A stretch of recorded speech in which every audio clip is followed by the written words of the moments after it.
Selamat pagi Sobat Visma, selamat datang di Smartcast, Magi TV Podcast.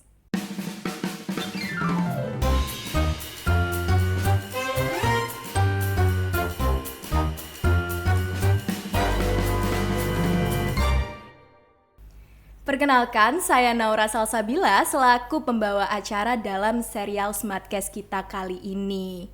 Nah Sobat Visma, kalian sudah pasti nggak asing kan dengan peribahasa tuntutlah ilmu sampai ke negeri Cina.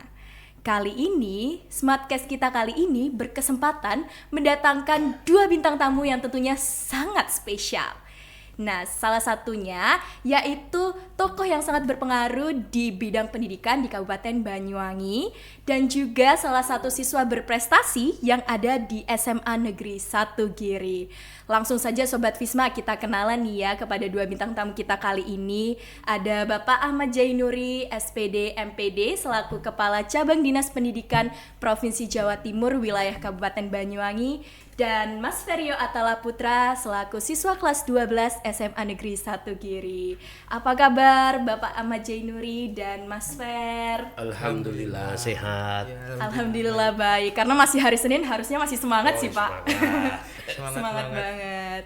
Nah, Sobat Visma, kali ini kita akan bincang-bincang santai aja sih Pak gitu. Sama Mas Fer juga kita sharing dan memberikan motivasi lebih tepatnya. Oke. Di sini saya akan bertanya dulu kepada Pak Jainuri kayak gimana kabarnya Pak Jainuri tadi, kan baik ya. Terus juga dengar-dengar nih ya Pak, kemarin waktu acara Gempita Award Kabupaten Banyuwangi ini menerima banyak sekali penghargaan. Gimana nih tanggapan Pak Ahmad Jainuri? Yang pertama kami sampaikan apresiasi kepada semua kepala sekolah yang sudah mensupport Bapak Ibu guru untuk terus berkreasi dan berinovasi dalam rangka untuk mewujudkan mimpi-mimpi daripada program Gempita Award itu. Itu yang pertama. Kemudian yang kedua, saya secara pribadi sebagai kepala cabang tidak kemudian menyerahkan atau melepaskan begitu saja, tetapi bagaimana kemudian kita memanage semua itu dengan mengkomunikasikan, mengkoordinasikan dan mengkolaborasikan sehingga hasil yang kita rasakan dan kita dapatkan adalah sesuatu yang bermakna untuk Banyuwangi. Sebenarnya kalau kita mau jujur, sebenarnya di situ aja yang untuk yang bulu tangkis itu ya kita, kalau seandainya itu dipersoalkan ya kita lah juara umum. Tetapi apalah artinya, nasi sudah jadi bubur, kemudian kita mencoba untuk selalu bagaimana kemudian kita menerima apa yang terjadi. Cuma kemudian kita harus mengevaluasi.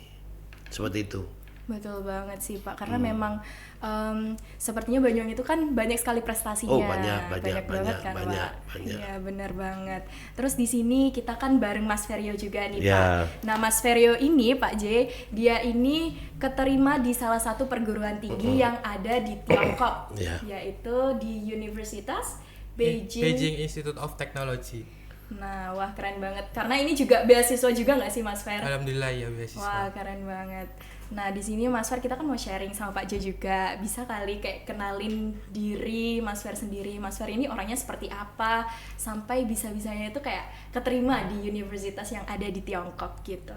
Ini boleh awalan dulu nggak? Boleh banget.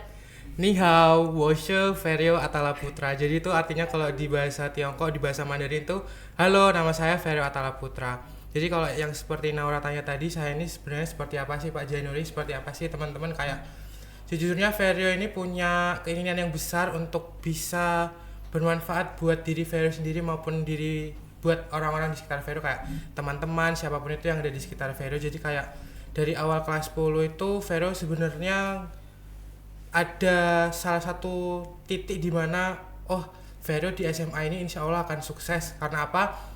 Di semester pertama itu Vero nggak nyangka kalau Vero udah dapet ranking paralel 2 Pak Jainuri, kayak padahal Vero itu sekolahnya biasa aja juga.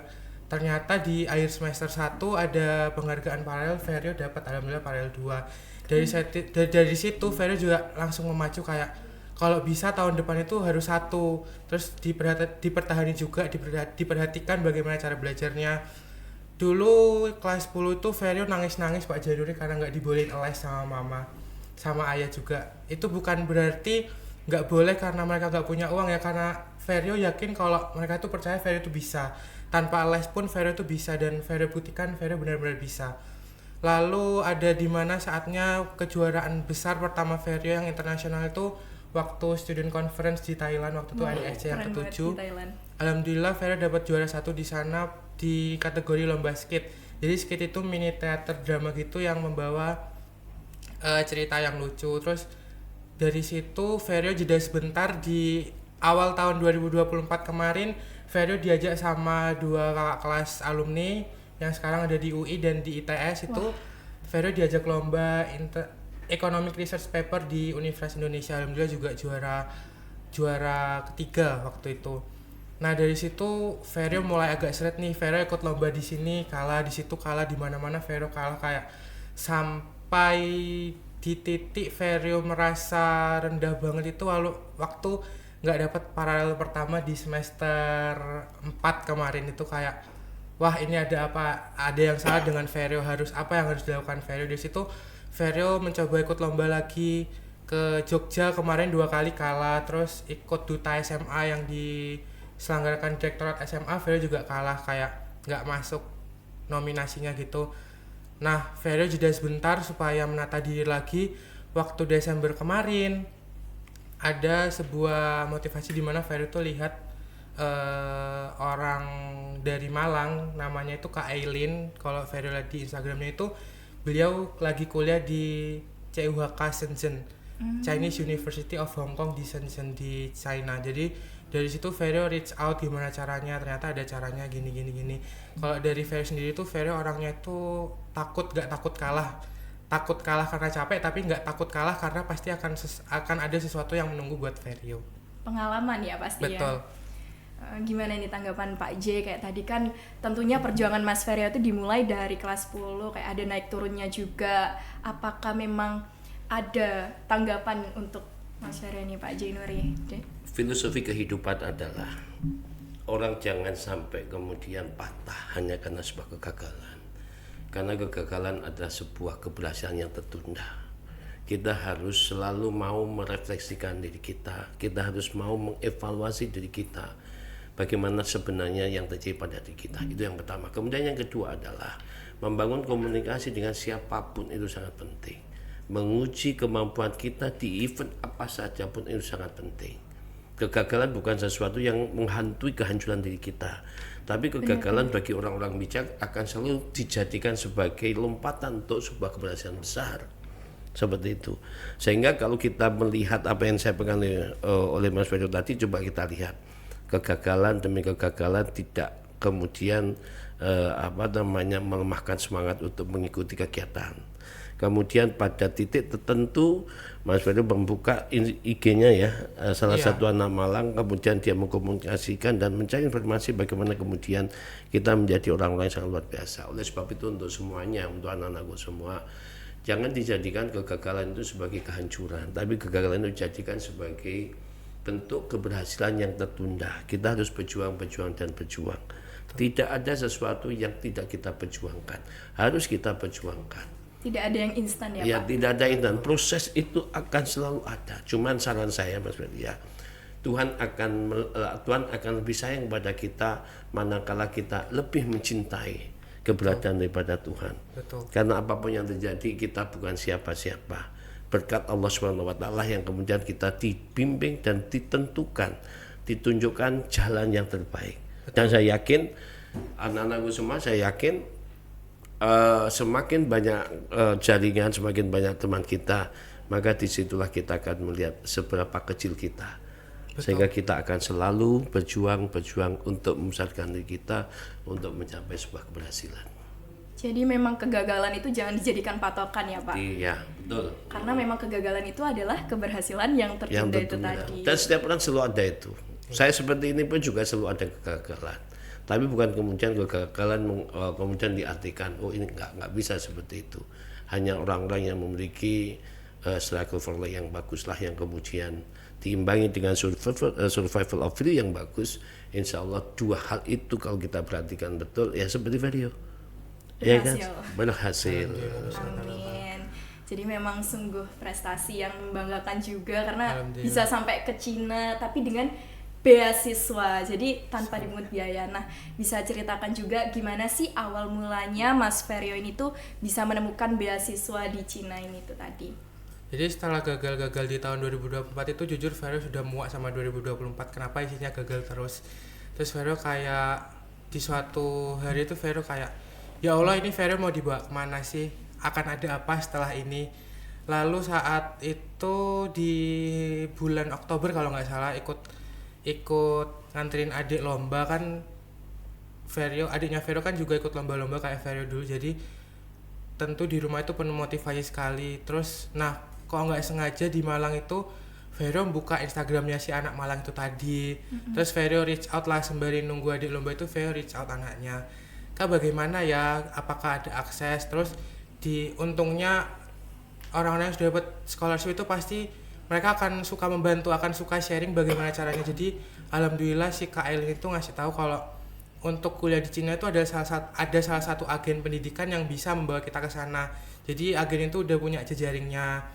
Nah, Vero juga akhirnya nge-reach out agen itu kalau akhirnya Vero dibuatkan grup pada saat itu, dibuatkan grup isinya panitia dari agennya, namanya itu agennya Great Wall. Jadi Great Wall ini tuh udah punya jejaring banyak banget di Cina, di Universitas Ferio, di CUHK tadi, dan universitas-universitas ternama lainnya. Dan si Great Wall ini tuh insya Allah terpercaya karena mereka sering kunjungan langsung ke Cina, ke Tiongkok maksudnya. Nah itu di situ Vero dibuatkan grup, lalu akhirnya ada kegiatan Zoom juga untuk membuka insight Vero bersama orang tua Vero. Nah dari situ Vero sudah memulai disuruh membuat personal letter, disuruh mengumpulkan surat rekomendasi, transkrip nilai. Jadi kemarin kan di pekan pertama di bulan Desember itu harusnya Vero ujian kan, Vero di pekan tersebut ujian. Nah setelah pulang Vero itu nggak langsung pulang, Vero harus menemui guru kurikulum dulu untuk meminta transkrip nilai, gimana Vero bisa menata transkrip, juga kapan hari minta surat rekomendasi juga ke guru-guru gitu. Nah dari situ di personal statement itu Vero yakin harus ada sebuah hook yang bagaimana caranya scholarship admissionnya itu bisa nyangkut ke Vero. Yang pertama itu Vero membawa pepatah itu tadi, tuntutlah ilmu sampai ke negeri Cina. Vero masukkan itu di personal statement Vero, dan Vero jabarkan kalau dari dulu pun Tiongkok itu sudah sangat maju dalam perkembangan teknologi. Nah dalam personal statement itu juga Vero menunjukkan kalau Vero itu ingin belajar, ingin tahu bagaimana luasnya Cina, seberapa maju Cina sih sekarang dibanding negara-negara lainnya, tapi dengan catatan juga tidak menunjukkan ketertinggalan Indonesia juga. Vero itu tidak membanggakan Cina saja, membanggakan Tiongkok, tapi juga Vero tetap menjaga nama baik Indonesia. Nah dari situ jujur prosesnya nggak lama, itu Desember awal Vero submit dokumen-dokumennya. Di akhir Desember Vero interview, di akhir Desember sekali Vero sudah dapat pre-admission letternya. Jadi alhamdulillah ini mungkin itu emang jalannya yang Allah kasih. Jadi kalau memang sudah jalannya, kata mama itu Allah akan benar-benar membuka, akan benar-benar memudahkan. Benar dimudahkan. Itu juga ada salah satu struggle di pendaftaran, kayak harus butuh nilai Duolingo dulu Pak Jainuri. Jadi kayak Duolingo kan tidak bisa disebut murah tesnya. Jadi kalau Vero gagal sekali harus ngulang lagi dan bayar lagi. Dan alhamdulillah juga Allah kasih passing grade-nya 110, nilai Vero Duolingo 115. Itu termasuk tinggi nggak sih Mas Fer? Tinggi banget nggak sih? Itu average sih, kalau tinggi itu 120-an ke atas, tapi ya itulah yang Vero bisa. Alhamdulillah, mungkin karena doa mana saja yang dikabulkan kan, Vero selalu meminta doa ke ayah, mama, ke siapapun yang Vero temui. Kayak Vero juga mendoakan orang-orang di sekitar Vero. Di hari Kamis itu Vero ingat pas interview, ayah rela pulang dari Baluran cuman buat nemenin Vero interview sebentar lalu balik lagi ke kantor. Itu yang membuat Vero, ayo sudah ditemani sejauh ini, sudah dimotivasi sejauh ini, Vero harus bisa. Jadi alhamdulillah di hari Senin kalau nggak salah Vero dapat pre-admission letter, kalau alhamdulillah dapat beasiswa. Di situ keren banget. Vero bilang ke mama, dan mama ya begitulah, terharu semuanya. Nah, pastinya terharu nggak sih keluarga saat itu, karena Betul. memang nggak disangka-sangka atau sudah disangka gitu. Sebenarnya Vero itu jauh sebelum Desember itu Vero sudah batin gimana kalau Vero di awal tahun besok membuat gebrakan pas waktunya SNBT. Sebelum itu kalau bisa gimana kalau nanti flyer Vero nangkring di IG SMA Giri ada salah satu siswa yang bisa diterima PTLN. Itu kalau nggak salah batin-batinnya itu bulan Mei. Alhamdulillah bulan Januari kemarin sudah keturutan. Jadi memang dari awalnya ambisi, terus direalisasikan dari awalnya kekepoan itu, melihat informasi beasiswa seperti itu tuh bisa sampai keterima juga, pasti ada hal yang membanggakan gitu. Ya, alhamdulillah. Jadi pada akhirnya Mas Ferio menjadi salah satu siswa yang berhasil ke luar negeri dan membanggakan Indonesia, Pak J. Apalagi di Banyuwangi ini gitu. Keren banget.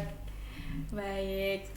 Nah, gimana nih tanggapan Pak J. Nuri tadi, kayak kan melihat Mas Ferry ini kan mencari-cari beasiswa kayak gitu. Saya sih secara pribadi begini, apa yang dilakukan oleh Ferry itu adalah tidak lepas juga dari dukungan dari keluarga ya. Jadi pendidikan anak itu bukan menjadi tanggung jawab semata sekolah, tapi bagaimana kemudian motivasi daripada orang tua untuk memberikan support kepada anaknya, bagaimana kemudian mewujudkan cita-cita itu. Kalau kita lihat tadi misalnya Ferry ingin les, ya ingin les, tetapi kemudian orang tua kan seperti itu, ya. Tapi itu kan bukan berarti kemudian orang tua menghalang-halangi, tetapi kita nggak pernah tahu apa yang menjadi pikiran daripada orang tua kita. Kemudian si Ferry kan menerima semua dengan sebaik-baiknya. Yang tidak kalah hebat sebenarnya adalah bagaimana kemudian orang tuanya Mas Ferio itu paham tentang ke depan yang dibutuhkan bukan materi tapi ilmu. Betul. Ya, karena dengan ilmu, saya yakin dengan ilmu dunia akan kita taklukkan. Tetapi kalau dengan materi, maka materilah yang akan tetap dalam imajinasi kita dan ambisi kita. Oleh sebab itu untuk anak-anakku semua, saya yakin seyakin-yakinnya kami berharap. Jadi hari ini jangan berpikir tentang materi, tapi hari ini kita berpikir tentang ilmu dan ilmu. Ini contoh nyata di si Ferio ini. Contoh ini kan sebenarnya kan tidak Mas Ferio banyak kan anak kiri itu luar biasa. Bagaimana kemudian anak-anak yang punya semangat yang luar biasa kemudian Allah kabulkan semua itu. Perjalanannya cukup melelahkan. Ferio kan cukup melelahkan, tetapi kan kata lelah itu hari ini terbayar. Seandainya pada saat perjalanan kegagalan itu kemudian menjadikan atau memupuskan apa yang menjadi keinginan daripada Mas Ferio, habis sudah, kan begitu toh. Tetapi di sini doa dari siapapun tadi disampaikan orang tua, kemudian motivasi yang kuat, kemudian kegagalan adalah sesuatu keberhasilan yang tertunda. Ini luar biasa. Ini contoh ya, salah satu contoh. Iya, salah satu contoh. Oleh sebab itu untuk anak-anakku semua dan si pendengar ya yang mendengarkan ini semua, ayo anak-anakku bangkit dari kata lelah, tetapi bangkitlah dalam sebuah perjuangan untuk menjuang cita-cita kita. Yakin nanti saya akan setelah saya telepon, saya kan punya jaringan juga. Nanti saya punya jaringan, saya akan komunikasikan dengan pihak sekolah. Mungkinkah ada beasiswa lagi untuk Ferio kedua, ketiga dan sebagainya. Saya di sini totalitas untuk mengabdi. Bagaimana kemudian anak-anak Banyuwangi itu menjadi pemimpin masa depan yang membanggakan dirinya sendiri, sekolah dan orang tuanya. Makanya semua jalan kami tempuh untuk mewujudkan apa yang menjadi angan-angan saya sebagai seorang kepala cabang. Seperti itu. Wah, iya, jadi memang dari pemerintah juga disiapkan untuk bisa mengapresiasi siswa-siswa berprestasi apalagi di Banyuwangi ini ya Pak. Benar banget. Jadi juga kan Mas Ferio ini kan udah keterima di Cina. Kemudian apakah memang dari awal itu sudah menargetkan gitu untuk bisa diterima atau kayak nggak nyangka aja gitu? Sebenarnya sekolah di Semagi itu lingkungannya enak banget ya, jadi Vero bisa fokus di non-akademik, Vero juga bisa fokus di akademik. Nah di kelas 10 di awal Vero sekolah di sini itu juga ada alumni yang pernah ke Amerika itu loh Pak, Mbak Tiara. Nah itu dari situ Vero kok wow ini kok keren banget, Mbak Tiara ini cewek kok tapi tatak banget sih mau sampai ke Amerika gitu kan. Dan juga semangatnya Mbak Tiara itu Vero lihat selalu mengejar, dia tuh menargetkan biar bisa kuliah di luar negeri. Sebenarnya juga motivasi Ferio untuk sekolah di luar negeri itu sudah ditanamkan dari Ferio pas kelas 5 SD. Jadi pas kelas 5 SD itu mama udah ngajak Ferio jalan-jalan ke luar negeri, ke Singapura waktu itu untuk membuka insight Vero. Jadi mama itu ajak Vero jalan-jalan nggak cuma buat pelesiran aja, tapi juga buat ngasih tahu gimana sumber daya manusia di luar negeri itu bekerja, bagaimana lingkungan di luar negeri itu bekerja. Kalau Vero lihat di Singapura itu sangat wow sekali ya tentunya, jalan-jalannya itu bersih, terus kayak orang-orangnya juga meskipun bagus ya, meskipun Indonesia bagus, mereka pasti juga ada yang lebih bagus di salah satu bagiannya. Nah Vero juga lihat di situ kayak wow, luar negeri itu ternyata seperti ini, beda seperti kayak Vero tinggal kan, kalau rumah Vero di Ketapang ya Pak, itu kayak kayak perbedaannya itu jauh sekali. Nah dari situ mama udah mulai bilang ke Vero kayak, ayo Kak kalau bisa ambil beasiswa yang ke luar negeri. Mama nggak mau kalau nguliain Vero kalau di luar negeri tanpa beasiswa, uang dari mana kalau di luar negeri. Nah dari situ kayak ayo Kak beasiswa. Di SMP pun Vero udah punya niatan buat ambil SMA di Singapura, tapi ternyata lagi-lagi Vero nggak masuk kualifikasi. Akhirnya ya sudah SMA di lokal dulu aja, di SMA Giri ini akhirnya Vero sekolah di sini. Lalu sebenarnya angan-angan buat ambil S1 di luar negeri itu nggak terpikirkan. Bagian dari rencana iya, Mas Fer. Dari awal itu mama bilang kayak ya sudah S1 dulu di sini, baru S2-nya di luar negeri. Kayak Vero oke, mungkin nanti kuliahnya di UNER dulu atau enggak dimanapun, baru S2-nya di luar negeri. Tapi kok ternyata jalannya di sini, ya sudah akhirnya di sini. Motivasinya itu sudah tertanam dari SD, jadi kayak ada mimpi yang besar dari anak kecil kelas 5 SD itu nanti pas sudah besar ambil beasiswa biar meringankan mama dan ayah dalam mengkuliahkan gitu. Jadi memang dari kecil sudah dibuka insight-nya, sudah dibuka pikirannya kalau misalnya Mas Vero ingin itu pasti bisa gitu kan. Bener banget. Jadi kan Mas Vero ini sudah diterima juga, dan jurusan apa nih yang Mas Vero pilih gitu di universitas yang ada di Tiongkok ini? Kalau Vero ambil International Economic and Trade Pak Januari. Nah itu boleh diceritain tentang apa tuh Mas Fer? Kalau International Economic and Trade itu yang pasti nggak jauh-jauh dari pasar terbuka internasional, jadi kayak membahas seputar apa yang terjadi selama di dunia ini, di satu dunia ini, di benua Amerika, Eropa, Asia dan lain-lainnya, bagaimana kegiatan ekonomi itu berjalan. Jadi kalau gambaran Vero International Economic and Trade ini adalah pengembangan dari Fakultas Ekonomi Bisnis di Indonesia, yang mana nanti itu di sana itu akan jauh lebih kompleks, jadi mungkin akan mempelajari kegiatan ekonomi di Cina, di luar negeri dan yang lain-lain. Apalagi sekarang kan Tiongkok itu lagi memegang kekuasaan pasar yang hampir tertinggi di seluruh dunia. Ya, itu juga menjadi salah satu motivasi Vero buat ngambil major International Economic and Trade di Beijing Institute of Technology ini. Jadi memang Mas Fer ini sudah ada keinginan dan sudah suka bidang itu atau gimana? Sebenarnya Vero itu suka ekonomi itu kelas 10 sama kelas 12. Kelas 11 saya skip karena saya nggak tahu ekonomi itu apa sih.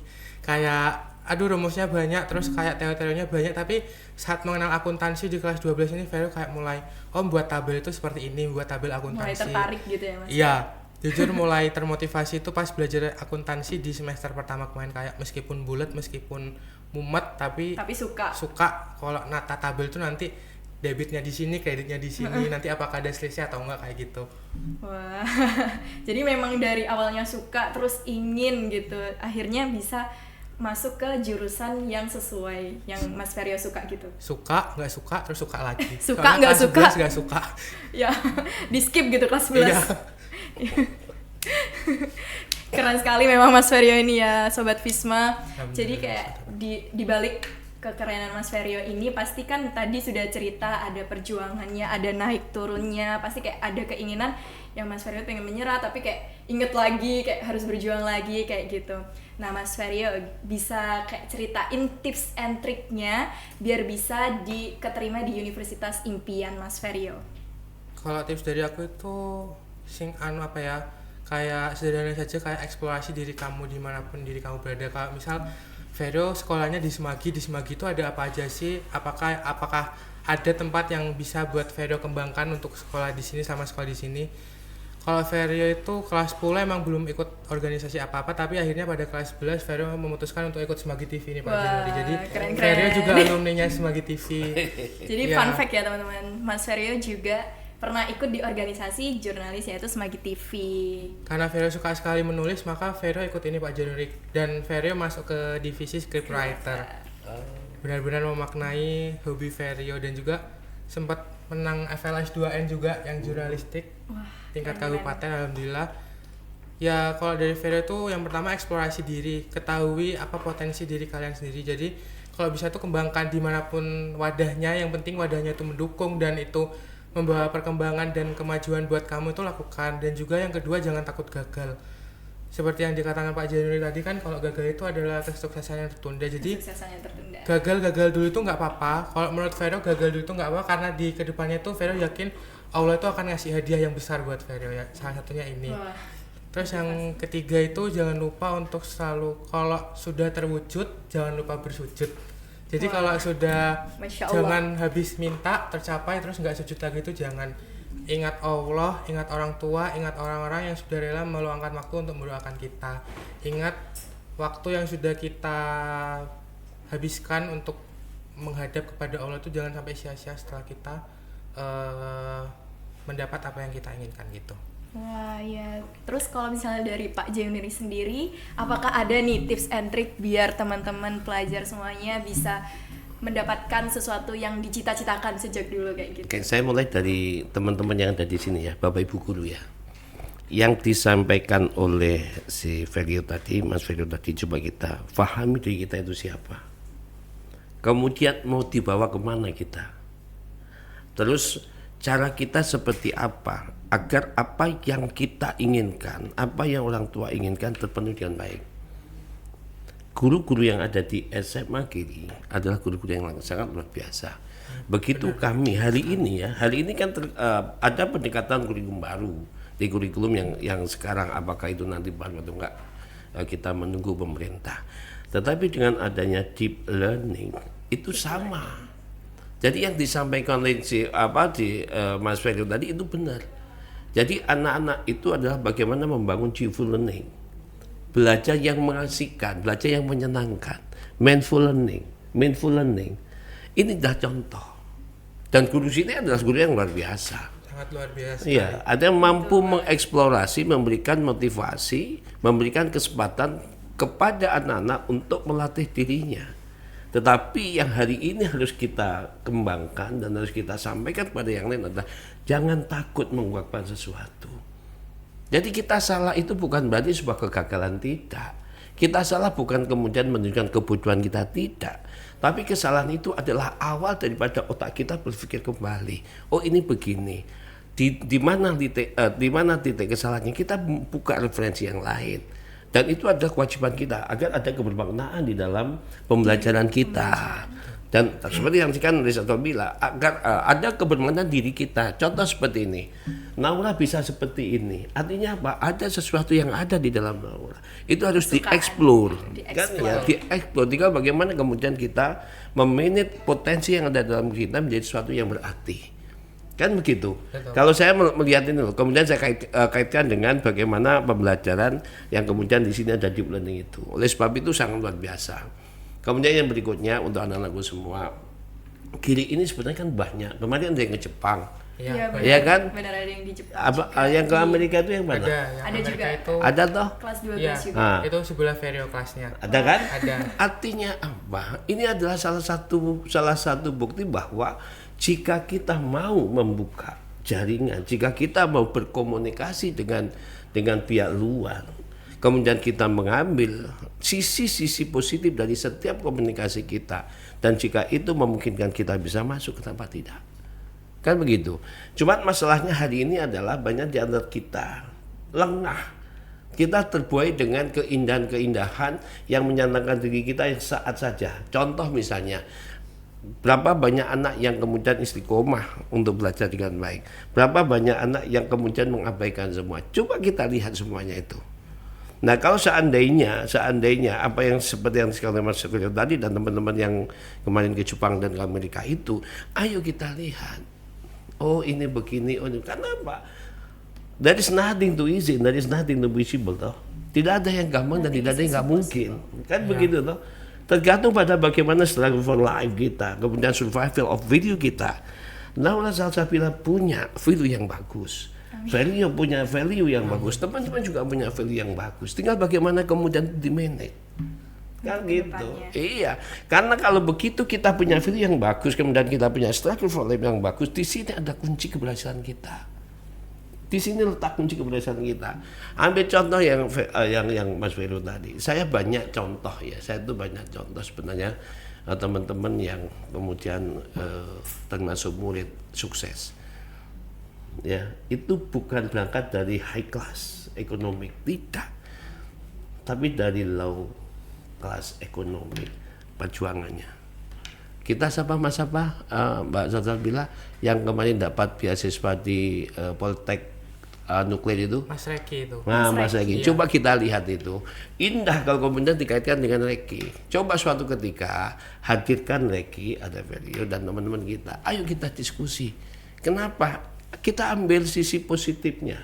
Jangan kemudian kita melihat dari ini gini. Nggak bisa seperti itu. Karena orang sukses adalah ada istilah kan, from zero to hero. Itu yang harus kita pikirkan. Makanya saya minta kepada teman-temanmu semua dan anak-anakku semua, ayolah kita sekarang memikirkan masa depan. Rintangan tuh pasti ada, tetapi jangan kemudian kita hanyut dengan rintangan. Gurumu di sini luar biasa. Betul. Yang harus digarisbawahi lo ya. Sekolah ini lingkungannya mendukung. Sekolah ini lingkungannya luar biasa. Saling menghormati, saling menghargai, menghadirkan kesetaraan di antara kita. Kita tidak pernah menunjukkan kita adalah A, kita adalah B. Yang penting adalah kita warga SMA. Diri sebagai media untuk mewujudkan mimpi-mimpi indah kita. Bukan begitu? Ya. Betul, begitu. Apalagi kalau di SMA Giri itu kalau kita sudah melakukan atau mencapai sebuah pencapaian itu, sekolah itu berusaha untuk mengapresiasi. Gitu loh Pak Joni. Jadi Verio ya lebih semangat gitu kalau sudah dapat pencapaian ya berarti ada apresiasi dari sekolah, dan itu juga memotivasi Verio untuk melakukan sesuatu yang bisa membuat pencapaian-pencapaian lainnya. Jadi yang membanggakan sekolah juga kayak tentunya. Ini luar biasa. Sangat luar biasa. Saya kepingin si Reki. Mas Reki. Oh ya, Mas Reki hadirkan deh. Kalau ya pulang, hadirkan. Ya, kemudian saya bilang ke Pak J, Pak Reki datang, Mas Reki datang. Ayo kita boleh. Sharing lagi. Oke. Artinya kan ini kan best practice ya. Kalau gurumu kemarin sudah menunjukkan best practice-nya di hadapan saya. Oh, luar biasa. Sangat luar biasa dan terbuka. Artinya begini loh, guru-guru kita itu bukan tipologi orang yang menganggap dirinya paling hebat, tidak. Tetapi guru-guru kita itu adalah guru yang selalu ingin maju-maju dalam artian maju untuk sebuah perubahan, capaian yang luar biasa agar anak-anak itu tumbuh dan berkembang sesuai dengan passion-nya. Ini yang luar biasa ini. Dan jarang kemudian hal seperti itu dimiliki ya. Tapi digini dengan Pak Ketut sebagai kepala sekolahnya dan teman-teman Wakasek yang selalu mengcombine sebuah perubahan menjadi sebuah aksi nyata. Bagi saya secara pribadi ya, karena saya sudah lama menjadi guru, saya luar biasa begitu saya. Sekarang jadi memang Naura saja nih ya sebagai adik kelas Mas Fer itu melihat Mas Fer juga sangat berprestasi gitu loh Pak J. Jadi kayak Naura kayak penasaran tips and triknya itu apa tadi, kan sebagai adik kelas kan ingin mengikuti jejak kesuksesan kakak kelas juga gitu. Simpelnya ya. Satu, jangan lelah untuk mencoba. Yang kedua adalah jangan lelah untuk bertanya. Tidak hanya sekedar belajar, tetapi bertanyalah. Karena bertanya adalah awal kita untuk belajar, bukan kemudian apakah kita belajar tidak. Jangan lelah untuk bertanya. Yang ketiga, garis bawahi, kalau kita sudah berhasil, jangan lupa sujudnya. Tadi? Kalau sudah terwujud, jangan lupa sujudnya. Untuk semuanya, sepertiga malam, waktu sepertiga malam luangkan. Hanya 5-10 menit Allah akan turun kemudian meninggalkan perintah kita. Apalagi kalau kemudian kita bersama ibu, orang tua, bapak bangunkan, ayo ma, ayo pak, kita sholat malam. Yakinlah keindahan dunia akan kita taklukkan. Tidak ada yang namanya cita-cita yang akan terwujud karena kita dekat sama yang, apalagi kemudian orang tua juga. Coba kalau ibunya nangis minta kepada yang kuasa, sudah terbuka semua jalan. Akan dibukakan semua. Jangan cuma tidur doang ya. Jangan cuma belajar tapi ngelupain sang pencipta juga. Kemudian yang berikutnya jangan berani sama guru. Aku titip, Pakcik titip ya. Sudahlah kalau kita tingkatkan guru, terima kasih ibu, kan begitu. Terima kasih atas segala bimbingan dan maaf kalau saya salah. Itu jauh lebih bagus dan lebih terhormat. Menghargai guru. Oh iya, saya hanya kepingin, saya pun juga seperti ini, tidak lupa itu. Saya tidak berani dengan guru saya. Saya tidak berani sama guru saya, apalagi dengan orang tua. Karena orang tua sudah menyerahkan anak-anak ke sekolah, berarti orang tua kita adalah bapak ibu guru. Ya toh?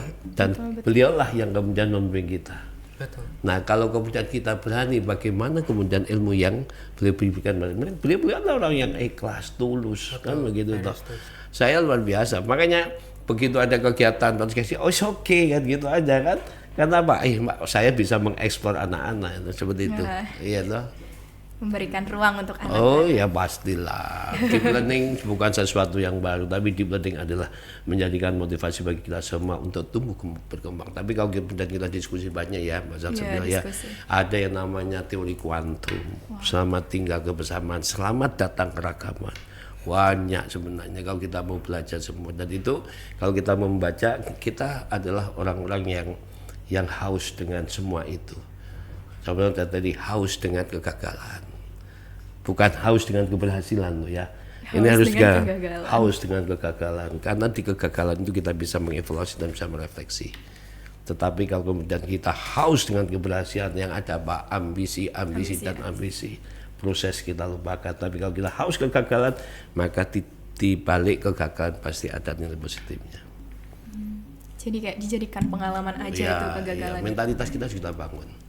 Ya. Jangan berpatok sama ya, itu jangan ya, kita harus juara. Tadi kan kenapa kita nggak juara satu kan gitu ya? Itu kan kegagalan yang terjadi saat itu, kemudian direfleksikan. Harus begini kan begitu. Tapi kalau kemudian target juara para satu didapat, nggak mungkin seperti ini lagi. Karena apa? Dia sudah puas saat itu. Bisa jadi seperti itu kan? Bisa jadi. Nah, turun semangatnya. Iya, kalau kemudian kita gagal, cambuk lagi. Berapa kali gagal, akhirnya mendapatkan seperti ini. Berkali-kali dari awal 2024 itulah mungkin. Iya, begitu juga dengan Naura dan teman-teman yang lain ya. Jangan sampai kemudian kita patah semangat hanya karena kegagalan. Kegagalan dalam meraih cita-cita dulu ya, bukan kegagalan karena cinta ya. Ya. Ini memang banyak banget insight baru yang didapatin dari diskusi kita kali ini. Nah, Pak, kan kita sudah mendengarkan nih kisah dari Mas Feryo tadi. Adakah pesan yang ingin disampaikan dari Bapak Jainuri kepada Mas Fer ke depannya? Kata kuncinya seperti ilmu padi, semakin berisi semakin menunduk. Jangan jangan congkak dan jangan sombong. Karena congkak dan sombong adalah awal daripada kehancuran dari kita. Ilmu kita nggak seberapa, ya, kenapa harus kita congkak dan sombong? Kan begitu tuh. Kita itu hanya sedikit saja. Tapi orang-orang hebat itu akan selalu malu dengan apa yang dia miliki hari ini. Masih merasa kurang puas gitu ya? Semakin banyak yang kita miliki, semakin banyak pula yang tidak kita ketahui. Itu ciri orang-orang hebat loh. Semakin banyak yang kita miliki, ternyata semakin banyak yang kita ketahui. Maka ada bahasa bijak. Orang besar akan bicara tentang gagasan ide. Orang biasa akan bicara tentang peristiwa. Orang kecil bicara tentang orang lain. Wah, kata-kata hari ini. Iya, kata-kata hari ini. Coba ya, gagasan ide. Tadi di fakultas apa? Di ekonomi ya. Sekarang apa? Gagasannya apa? Oh, dia begini. Oh, Tiongkok begini. Mungkinkah kita seperti itu? Ya. Apa artinya gagasan muncul di situ? Berarti ini adalah orang besar, bukan tubuhnya yang gede, tetapi cara berpikirnya yang luar biasa. Ya kan? Amin. Coba kita lihat, pernahkah tadi bicara peristiwa? Ada apa peristiwa? Peristiwanya adalah sebuah kegagalan, kan begitu. Tetapi kegagalan itu dijadikan sebagai sumber ide, gagasan. Aku harus seperti apa? Tetapi mulai tadi saya tidak pernah mendengar Mas Feryo cerita tentang orang lain. Coba mulai dari awal. Yang dia pikirkan adalah bagaimana gagasan ide, bagaimana mamanya memberikan contoh. Dan saya yakin 3 kata itu, orang besar akan bicara tentang gagasan, orang biasa akan bicara tentang peristiwa, dan orang kecil bicara tentang orang lain. Wah, Itu. keren banget. Oke? Pegang itu. Makanya kita jangan ngerasani konco percuma kan, gitu loh. Ngerasani koncone, cerita tentang kemarin begini, hari ini apa? Ya kan, hari ini hari ini mata pelajaranku ini. Yang kita terima kan, gagasan ide kita kan nanti apa? Bagaimana kemudian kita mencintai semua. Itu ada sebuah cara berpikir orang-orang besar. Seperti itu. Keren. Itu tadi kita udah dapat kata-kata dari Pak Jainuri. Selanjutnya dari Mas Ferio nih, apakah ada saran buat kita yang masih kelas 10 dan kelas 11 biar bisa mengikuti jejak Mas Ferio yang bisa dibilang berhasil sampai kuliah di luar negeri. Amin. Gimana nih Mas Fer? Jadi kalau buat Ferio itu peluang sekarang itu banyak sekali, apalagi kan kalau Gen Z itu sudah lekat hidupnya dengan media sosial dan gawainya. Ya, sosial. betul. Nah dari situ kalian bisa cari peluang, bisa juga nge-reach out orang-orang yang udah pernah dapat scholarship, karena Ferio yakin orang-orang yang sudah dapat scholarship awardee itu mereka nggak akan congkak seperti yang kata Pak Januari tadi, kayak mereka pasti akan memberitahu bagaimana sharing bagaimana calon-calon awardee ini bisa mengakses gitu. Kalau tadi kan Ferio nge-reach out kakak yang dari Malang itu bagaimana caranya, akhirnya kan Ferio tahu kalau ternyata di China, di Tiongkok itu udah ada agen dari Indonesia, agen pendidikan namanya Great Wall. Kalau misal kita punya keinginan untuk melanjutkan studi di Tiongkok, maka kita akan konsultasi dengan Great Wall tadi Pak Januari. Jadi kayak sebenarnya sudah banyak sekali peluang, tinggal kita bagaimana saja pintar-pintar memanfaatkan peluang tersebut dan pintar-pintar bagaimana kita mencari peluang tersebut untuk kita sendiri gitu. Pokoknya jangan, seperti kata Pak Januari tadi, jangan takut belajar, jangan capek bertanya, dan harus haus akan informasi atau harus haus akan kegagalan tadi kata Pak Januari. Iya itu juga sama, jangan pernah puas atas apa yang kita miliki saat ini, harus menggali insight-insight yang lebih luas yang dari apa yang lebih kita miliki saat ini. Ini saya tambahkan dikit aja ya, satu-satu Iya ya. Pak, silahkan. Untuk semuanya, dunia hari ini itu kan harus dikuasai teknologi, atau dunia hari ini adalah dikuasai teknologi. Pembelajaran hari ini yang kita kenal adalah pendekatan deep learning. SMA Negeri 1 Kiri sudah menjalankan itu. Tinggal bagaimana kemudian mengoptimalisasi, tergantung pada saya sama Pak Ketut nanti akan melakukan supervisi. Dan yang tidak kalah penting adalah ada machine learning. Kemudian yang ketiga adalah AI regeneratif. Kalau kita hari ini tidak bicara tentang itu, kita akan tergilas. Pada saat kita bicara tentang machine learning adalah bagaimana kemudian kita menggunakan alat-alat yang ada, kemudian kita menggunakan algoritma kepala kita, kemudian mendesain sesuatu, kemudian kita menghasilkan sesuatu akibat dari proses yang kita jalani, itu adalah kita. Tetapi jika nanti berkembang lagi, hari ini seperti ini, kemudian kita nggak bisa datang, adalah AI regeneratif, hadirkan foto saya, fotonya Mas Ferio ke sini, kemudian saya bilang ada, mungkin enggak, sangat mungkin. Hari ini AI sangat luar biasa. Sudah berkembang pesat sudah. ya Pak? Kita kan masih belum, ya lah. Nah, disinilah kemudian SMA ini mulai tanggal tadi Bu Yiyin menyampaikan ke saya ada kegiatan yang bagus, nanti ikut kamu ASQ nanti. Apa itu Pak? Nanti ada sebuah kegiatan, bagaimana kemudian kegiatan itu memberikan kesan kepada anak-anak, utamanya kelas 12 ya lah, seperti yang tadi disampaikan. Kata kuncinya adalah jika kita ingin sukses, kita harus berjuang, mandi darah, ya toh? Itu wajib itu. Tapi jangan kemudian diartikan mandi darah, enggak. Tapi kan ya kita berjuang mati-matian kan seperti itu. Dan itu nanti akan disampaikan di kegiatan ESQ. Ini luar biasa. Saya apresiasi. Begitu Bu Yiyin menyampaikan tadi, it's okay. Saya nggak pernah pikir 2 kali karena materinya bagus. Jadi kata kunci 1, jangan lelah untuk membaca. Itu aja. Untuk sukses, jangan lelah untuk membaca dan jangan lelah untuk bertanya. Maka begitu kita bertanya, pastilah kita akan belajar. Wah, Kita betul, aja. betul banget. Jadi jangan malu untuk bertanya ya Pak. Ya, Wah, ternyata memang hari ini kita itu mendapatkan banyak sekali insight baru dan diskusi kita kali ini tuh sangat seru sekali karena Pak J dan Mas Fer juga menceritakan berbagai hal yang tentunya sangat membuka pikiran kita semua yang ada di sini. Tak terasa ya Pak, kita sudah sampai di penghujung acara nih pada podcast kita kali ini. Jadi itulah tadi insight diskusi dari Mas Ferio dan juga Pak J Nuri. Semoga kita semua bisa lebih semangat, terutama kita ya sebagai pelajar bisa lebih semangat lagi buat membanggakan negara kita ya Pak tentunya, dan memajukan bangsa kita nantinya. ya. Oke, terima kasih Pak J Nuri dan Mas Fer sudah menyempatkan waktunya untuk mendatangi di Smartcast di program Smagi TV kita kali ini. Terima kasih. Akhir kalam, assalamualaikum warahmatullahi wabarakatuh. Sukses. Waalaikumsalam. Nah, itu tadi kan sudah penutupan dari Pak J. Nah, izinkan saya sebagai pembawa acara untuk menutup Smartcast kita kali ini. Saya Naura Salsabila mengucapkan terima kasih banyak kepada Sobat Visma dan Pak J dan Mas Fer juga. Dan sampai jumpa di serial Smartcast kita selanjutnya. Oke. Sukses.